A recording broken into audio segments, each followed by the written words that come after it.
Petrol के नाम पर E20 पेट्रोल की चर्चा आजकल सुर्खियों में है। इस वीडियो में हम आपको बताएंगे कि क्या है ये E20 पेट्रोल और क्या है इसके पीछे की पूरी कहानी। E20 पेट्रोल में 80% पेट्रोल और 20% इथेनॉल होता है।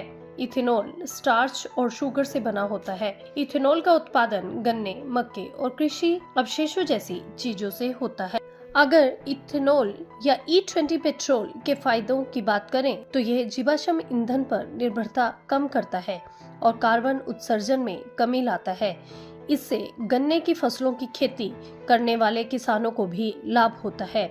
इथेनॉल की उच्च ऑक्टेन रेटिंग के कारण इंजन की नॉकिंग कम होती है और पिकअप पावर बेहतर हो सकती है। ये सब कहना है सरकार का, किंतु इसके उल्टा जनता का कहना कुछ और ही है।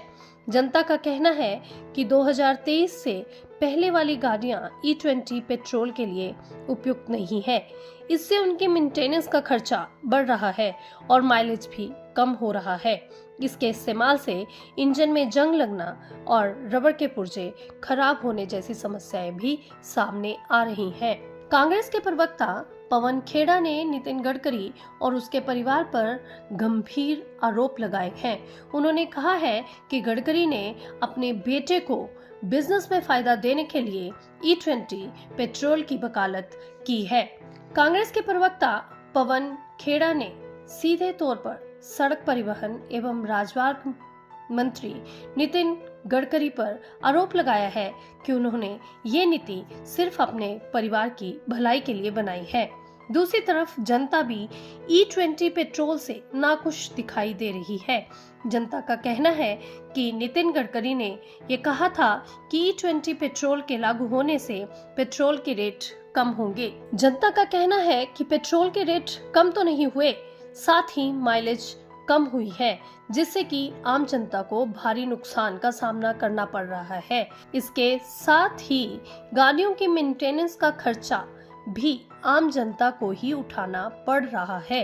जनता ने सीधे आरोप लगाया है कि इससे किसानों का फायदा तो नहीं हुआ, किंतु नितिन गडकरी के बेटे का फायदा जरूर हुआ है। जनता के सवालों के बीच सरकार अपना बचाव करती दिखाई दे रही है। अब सरकार इस पर अपनी दलील देती हुई नजर आ रही है, जिसमें नितिन गडकरी का कहना है कि E20 पेट्रोल से भारत की अर्थव्यवस्था में सुधार होगा और E20 पेट्रोल के हिसाब से तैयार की गई गाड़ियों में सिर्फ 1 या 2% माइलेज की कमी ही देखी जाएगी, जबकि इससे पहली बनी गाड़ियों में 5 से 6% की माइलेज में कमी आ सकती है। ये दलीलें जनता को कहां तक समझा पाती हैं, ये तो वक्त ही बताएगा।